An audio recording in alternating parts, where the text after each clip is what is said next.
Selamat pagi semuanya. Baik, Bu. Gimana kabarnya? Baik. Ya. Siap. Memberi salam. Selamat pagi, Bu. Ya, selamat pagi semuanya. Ya, gimana kabarnya? Baik. Ya, semoga kita semua selalu sehat dan selalu dalam lindungan Tuhan. Baik, jumpa lagi bersama saya dengan Ibu Hayu. Mata pelajaran ekonomi. Ya, sebelum pembelajaran dimulai, mari kita berdoa terlebih dahulu. Demi nama Bapa, Putra dan Roh Kudus. Amin. Dalam Bapa pujian syukur kami aturkan kepadamu atas berkat dan kami terima dari bagian dari Bapa. Sebentar lagi kami akan memulai kegiatan belajar kami. Kiranya Engkau membimbing dan memberkati kami dari awal kami nanti ya Bapa. Dan ini kami satukan melalui perkataan Tuhan kami Yesus Kristus yang hidup dan fakta, kini dan sepanjang segala masa. Amin. Demi Bapa, Putra dan Roh Kudus. Baik, sekarang Ibu mau cek kehadiran. Hari ini siapa yang nggak masuk ya? Gregorius sama Michael. Alasannya apa ya? Sakit. Ya, baik. Mari kita doakan semoga Gregorius sama Michael akan sembuh ya. Nah, hari ini saya mau kasih motivasi buat kalian. Motivasinya apa? Motivasinya yaitu apapun kata orang, kamu harus tetap semangat belajar dan doa, serta hormati orang tua kalian. Kenapa kayak gitu? Ada yang bisa jawab nggak? Karena itu merupakan kunci sukses. Iya, kunci sukses. Baik anak-anak, sebelum kita belajar, seperti biasa kita menyanyikan lagu wajib nasional dulu untuk mencerminkan sikap nasionalisme kita. Baik, ladies, kalau mungkin pertanyaan untuk menyanyikan lagu Halo Halo Bandung. Soalnya silakan berdiri.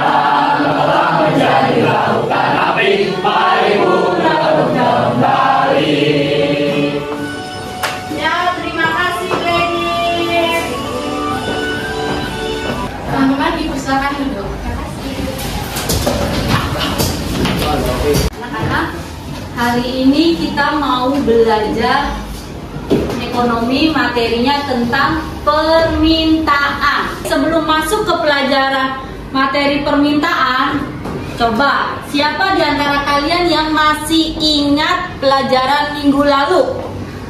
Ayo, ada yang masih ingat nggak? Saya belum.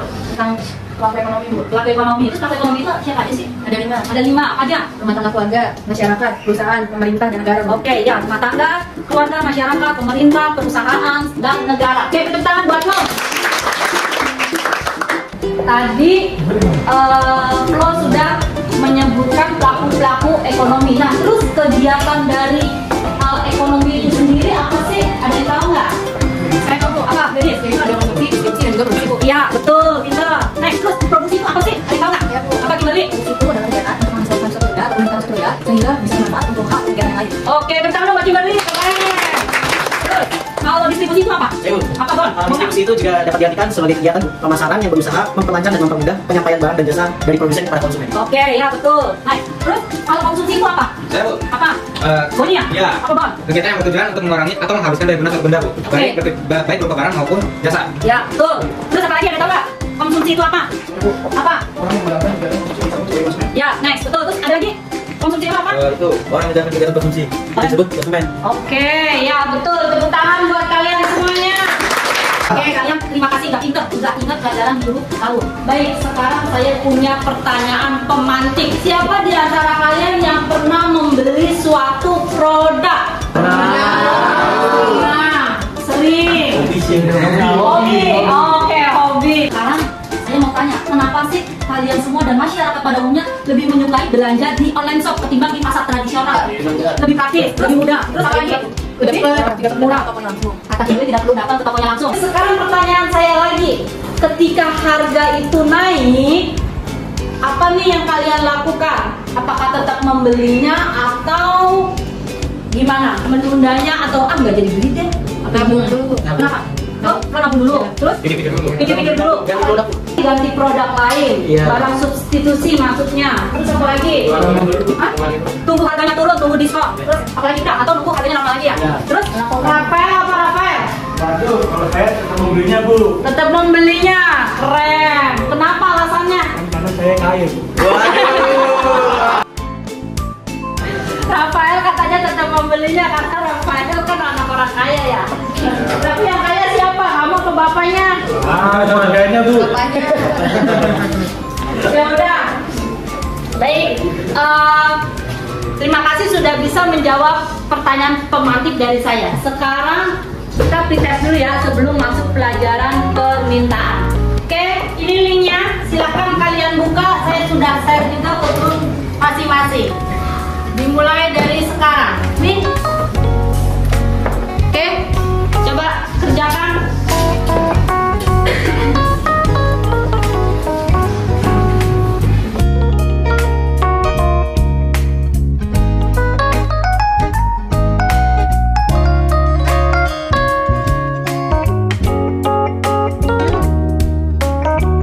Kimberly, bisa? Oh, pinter. Udah selesai. Jangan lupa tulis nama dan kelas ya. Kalau sudah silakan langsung dikirim. Udah selesai semuanya? Udah kirim. Udah dikirim. Next.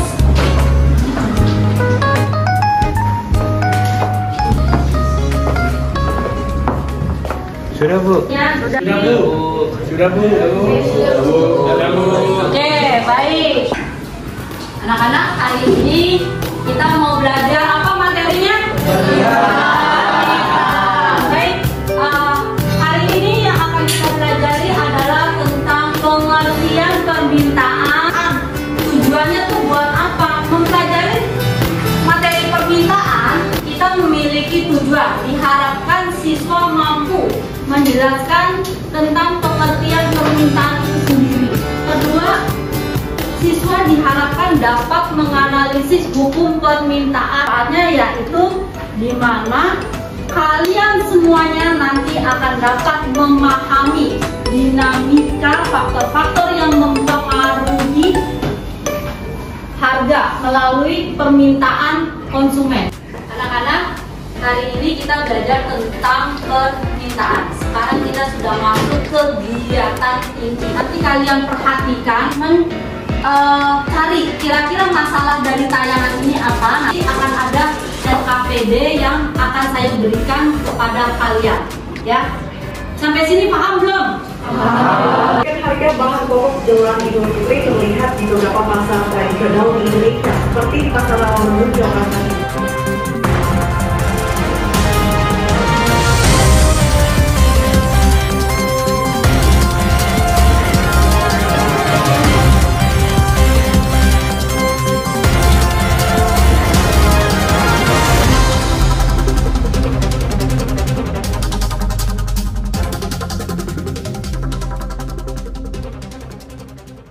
Sekarang saya mau kasih LKPD buat kalian. LKPD itu yaitu lembar kerja peserta didik. Penilaian hari ini ada 3, yaitu penilaian sikap, pengetahuan, keterampilan. Oke, langsung saya bagikan ya. Selamat mengerjakan.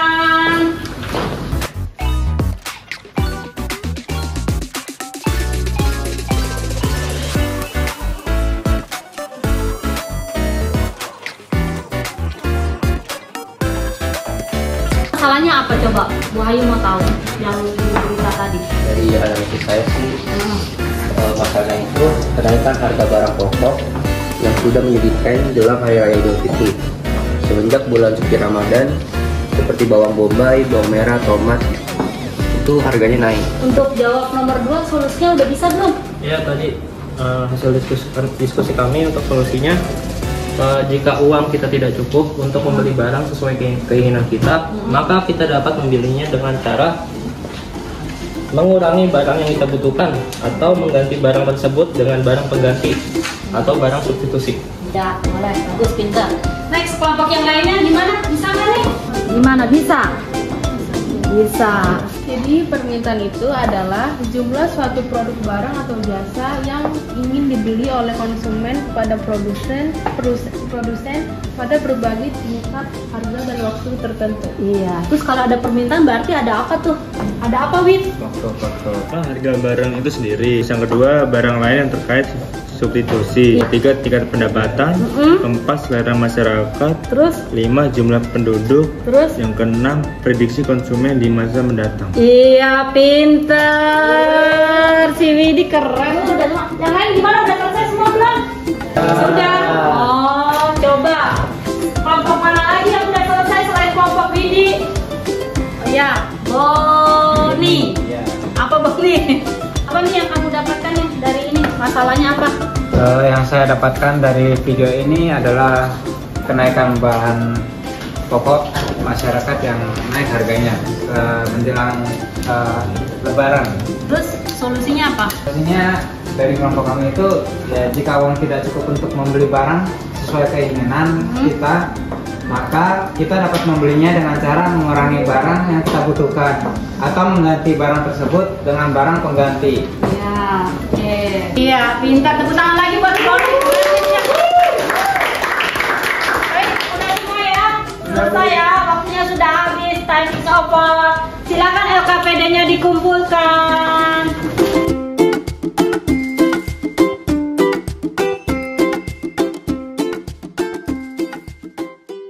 Baik, tadi kalian sudah mengerjakan LKPD-nya masing-masing. Sekarang siapa di antara kalian yang mau mempresentasikan? Ayo, kelompok mana ya?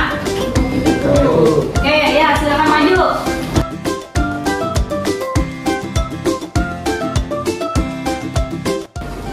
Baiklah, selamat pagi semuanya. Pagi. Kita dari kelompok 1 ingin mempresentasikan tentang diskusi kami yang bahas tentang permintaan. Sebelumnya, perkenalkan, nama saya Kimberly. Nama saya Benedictus Bona. Saya Gladys. Saya Flo. Saya Moni. Saya Kevin. Saya Kelvin. Nah, jadi nomor pertama, bagaimana kelompok Anda menganalisis penyebab masalah dari data yang disajikan pada wacana?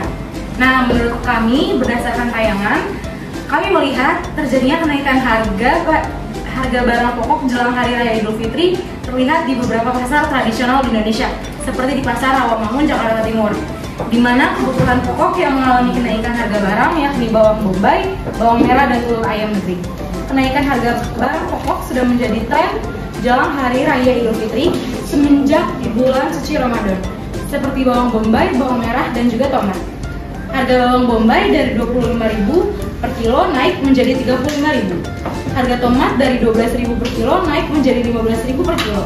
Dan harga telur ayam negeri dari 27 kilo menjadi 29 kilo per gram.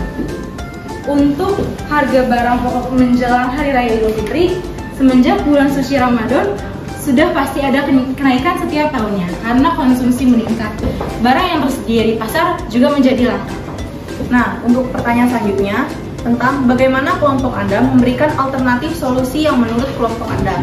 Di sini dari diskusi kelompok kita, bahwa kenaikan harga barang pokok menjelang Hari Raya Idul Fitri semenjak bulan suci Ramadan memang tidak bisa dihindari. Oleh karena itu, solusinya jika uang kita tidak cukup untuk membeli barang sesuai keinginan kita, maka kita dapat membelinya dengan cara mengurangi barang yang kita butuhkan atau mengganti barang tersebut dengan barang pengganti. Bisa juga disebut dengan barang substitusi. Contoh pertama, kita mau membeli telur sekilo, tapi uang kita hanya 15.000, maka kita hanya dapat membeli telur 1/2 kilo, karena harga barang telur naik menjadi 29.000 per kilo. Contoh kedua, misalnya dengan barang substitusi atau barang pengganti, awalnya kita ingin membeli bawang bombay 1 kilo, karena harga bawang bombay mengalami kenaikan menjadi 35.000 per kilo, sedangkan uang saya hanya 25.000 per kilo. Maka saya mengganti bawang bombay dengan bawang merah. Lalu selanjutnya soal nomor 3, jelaskan pengertian permintaan. Permintaan adalah jumlah suatu produk atau barang atau jasa yang ingin dibeli konsumen kepada produsen pada berbagai tingkat harga dan waktu tertentu. Lalu saya akan menjawab nomor 4. Jelaskan faktor-faktor yang memengaruhi permintaan. Apa saja sih faktor-faktor yang memengaruhi permintaan?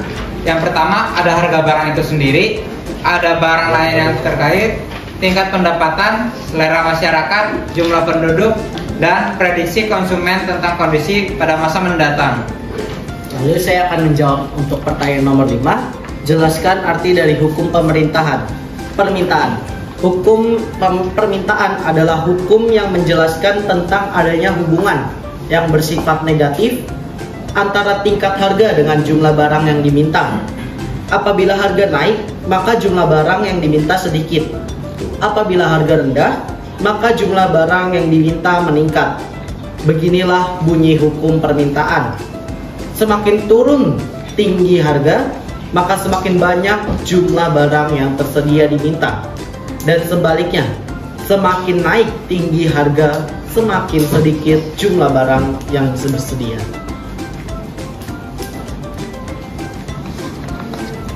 Sekian dari presentasi kelompok kami. Jika itu, adakah yang ingin bertanya? Ya, tadi teman kalian sudah menjawab pertanyaan soal-soal dari LKPD-nya dan mempresentasikannya dengan baik. Nah, sekarang siapa nih yang mau bertanya? Saya, Bu. Ya. Saya mau bertanya.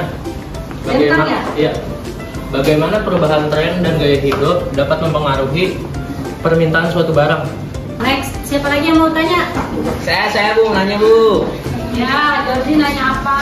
Apa perbedaan antara permintaan individual dan pemberatan pasar? Jordi pertanyaan tabung dulu ya. Silakan, ada yang ingin ngajuin pertanyaan lagi? Saya Bu, saya.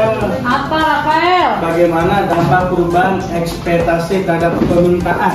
Siapa lagi? Saya. Kiana. Apa yang dimaksud dari fungsi permintaan dalam ekonomi? Teman-teman lain ada lagi yang ingin mengajukan pertanyaan? Ini coba jelasin konsep barang inferior dalam konteks permintaan dan berikan salah satu contohnya. Oke, Jordi. Ada lagi pertanyaan selanjutnya?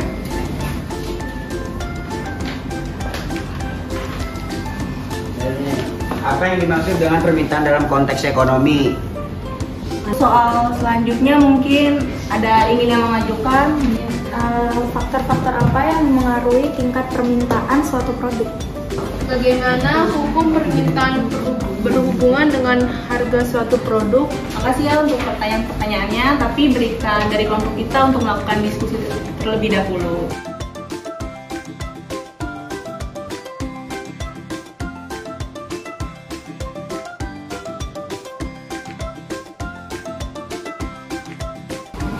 Ya baik teman-teman, kami telah berhasil berdiskusi dengan teman-teman sekelompok. Jadi kita akan menjawab pertanyaan pertama dari saudara Dentang.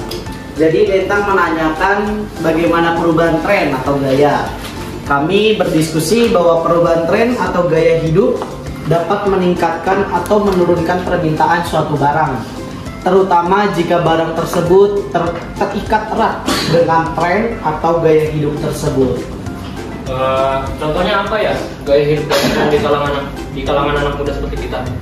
Oke, saya akan menjawab pertanyaan Dentang. Jadi contoh ya, kalau menurut saya sih ada handphone, karena handphone itu sudah menjadi barang yang menjadi tren, bahkan jadi kebutuhan pokok kita semua, terutama anak muda. Kenapa handphone disebut sebagai gaya hidup dan tren di kalangan anak muda? Coba Anda berikan contoh dan alasannya. Kami bilang handphone itu merupakan kebutuhan pokok anak muda zaman sekarang. Karena hampir semua anak muda zaman sekarang itu nggak bisa lepas dari handphone. Mau tidur, bangun tidur, mau makan, mau mandi, itu lihat HP dulu. Dan kemana-mana para anak muda usia kita itu pasti membawa HP kemana-mana gitu. Soal nomor 2, saya akan menjawab tentang apa perbedaan antara permintaan individual dan permintaan pasar yang telah dipertanyakan oleh Jordi tadi. Dari diskusi kelompok saya tadi, jawabannya permintaan individual merujuk pada jumlah barang atau jasa yang diminta oleh satu konsumen. Sedangkan permintaan pasar adalah total jumlah barang atau jasa yang diminta oleh semua konsumen dalam suatu pasar pada tingkat harga tertentu. Apakah diterima jawabannya? Terima. Next, soal ketiga. Soal ketiga saya akan menjawab soal yaitu bagaimana dampak perubahan ekspektasi terhadap permintaan. Jawaban kami adalah perubahan ekspektasi tentang harga masa depan atau kondisi ekonomi dapat mempengaruhi keputusan pembelian dan mengubah tingkat permintaan. Untuk soal nomor 4 dari Anas, izinkan saya untuk menjawab. Apa yang dimaksud dengan fungsi permintaan dan ekonomi? Jadi fungsi permintaan menggambarkan hubungan antara jumlah barang atau jasa yang diminta oleh konsumen dengan berbagai tingkat harga. Ya, saya akan menjawab pertanyaan nomor 5. Jelaskan konsep barang inferior dalam konteks permintaan. Jadi apa sih itu barang inferior? Barang inferior adalah barang yang memiliki permintaan yang turun ketika pendapatan konsumen meningkat. Gimana Jordi? Ya Bu, diterima Bu. Oke, terima kasih. Jadi soal ke-6 dari Andreas, izinkan saya yang menjawab. Jadi pertanyaannya, apa yang dimaksud dengan permintaan dalam konteks ekonomi? Jadi permintaan adalah jumlah suatu produk, barang atau jasa yang ingin dibeli konsumen kepada produsen pada berbagai tingkat harga dan waktu tertentu. Gimana? Oke. Saya akan menjawab pertanyaan ke-7. Faktor-faktor apa yang memengaruhi tingkat permintaan suatu produk? Jawaban dari kami itu, faktor-faktor tersebut meliputi harga produk, pendapatan konsumen, selera dan preferensi, ekspektasi dan jumlah pembeli di pasar. Baik, saya akan menjawab soal nomor 8. Bagaimanakah hukum permintaan dan berhubungan dengan harga suatu produk? Hukum permintaan menyatakan bahwa dengan asumsi faktor-faktor lain tetap, jumlah permintaan suatu produk cenderung menurun saat harga naik dan meningkat saat harga turun. Nah, selanjutnya saya ingin menjawab pertanyaan soal nomor 9. Bagaimana peran iklan dalam mengaruhi permintaan suatu produk? Menurut pendapat dari kelompok saya, iklan dapat mempengaruhi persepsi konsumen terhadap suatu produk dan dengan demikian mempengaruhi tingkat permintaan dari setiap konsumen yang ingin mengajukan untuk pembelian. Kesimpulan dari hasil diskusi kami pada hari ini, itu pertama, pengertian permintaan. Yang kedua ada dari faktor-faktor yang mempengaruhi permintaan. Nah, kesimpulan selanjutnya adalah tentang hukum permintaan. Pengertian dari hukum permintaan menjelaskan tentang adanya hubungan yang bersifat negatif antara tingkat harga dengan jumlah barang yang diminta. Apabila harga naik, maka jumlah barang yang diminta semakin sedikit, dan apabila harga rendah, maka jumlah barang yang diminta akan semakin meningkat.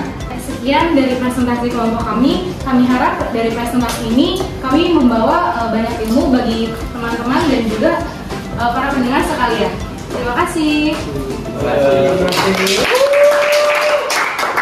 Ya, terima kasih untuk Flo, Gladys, Kimberly, Bona, Boni, Kevin, dan Kelvin. Jadi pelajaran hari ini kesimpulannya tuh apa sih kira-kira? Pengertian tentang permintaan, Bu. Apa? Pengertian tentang permintaan. Nah, jadi pengertian permintaan adalah jumlah suatu produk yang ingin dibeli konsumen. Pada siapa? Kepada produsen pada berbagai tingkat harga dan waktu tertentu. Apalagi nih yang kalian dapatkan dari kesimpulan hari ini? Itu faktor-faktor yang mempengaruhi permintaan. Faktor-faktor yang mempengaruhi permintaan. Faktornya apa? Yaitu ada harga barang itu sendiri, terus juga ada barang lain yang terkait, tingkat pendapatan, selera masyarakat, jumlah penduduk, dan juga prediksi konsumen tentang kondisi pasar pada masa sekarang. Iya, benar. Tepuk tangan lagi buat Gadis. Terus kesimpulan hari ini apa lagi? Kami tentang hukum permintaan, Bu. Dibeli memahami tentang hukum permintaan. Ya, jadi hukum permintaan adalah P itu apa? Price.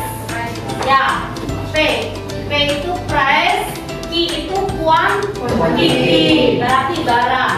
Ya, di hukum permintaan, mari anak-anak kita lihat ya, ini cukup 2 huruf saja. Jadi hukum permintaan itu ketika harga barang naik. Maka daya beli konsumen untuk membeli barang tersebut apa? Turun. Sebaliknya, ketika harga barang itu apa? Turun. Maka daya beli konsumen untuk membeli barang tersebut apa? Naik. Sampai sini paham semuanya? Paham. Baik, sekarang kalian kerjakan post test. Kerjain dulu post testnya.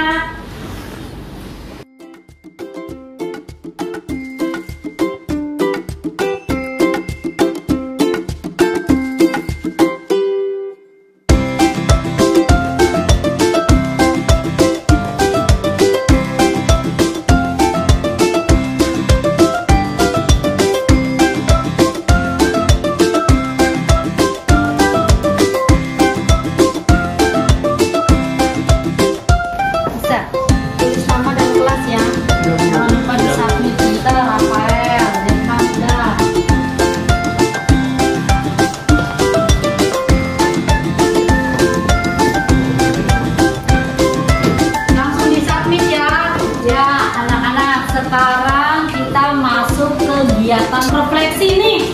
Nah, gimana nih pembelajaran hari ini anak-anak? Menyenangkan. Menyenangkan. Ngantuk nggak? Enggak. Bisa dipahami? Bisa. Bisa mengerti? Bisa. Bisa. Sekarang saya mau tanya. Nah, pengetahuan apa yang kalian dapatkan pada hari ini? Saya jadi paham apa itu pengertian permintaan.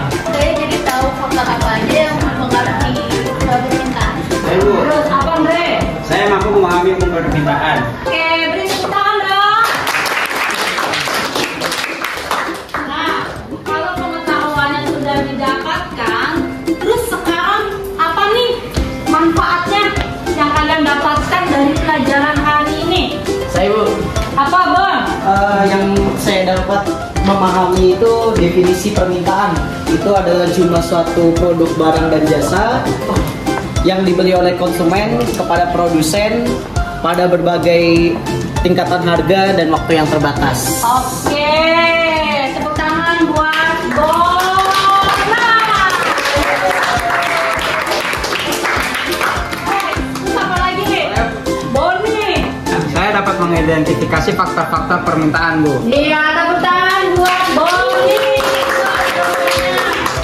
Next, sekarang apa lagi? Apa? Kelvin. Ya. Saya dapat menganalisis hukum permintaan. Dapat menganalisis hukum permintaan. Jadi hukum permintaan itu Apa, Vin? hukum yang menjelaskan tentang adanya hubungan yang bersifat negatif antara tingkat harga dengan jumlah barang yang diminta. Apabila harga naik, maka jumlah barang yang diminta sedikit.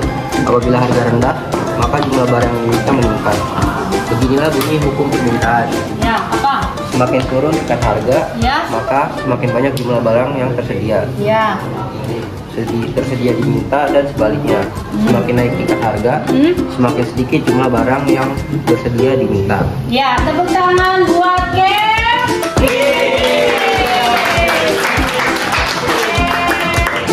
Terima kasih untuk kalian semua. Pelajaran selanjutnya tentang materinya penawaran. Jadi kalau hari ini sudah belajar tentang materi permintaan, maka nanti ketemu dengan Bu Hayu lagi belajar dengan materi apa? Penawaran. Kita berdoa untuk menutup pelajaran hari ini. Teman, kita satukan hati dan pikiran kita untuk berdoa di dalam nama Bapa dan Putra dan Roh Kudus. Amin.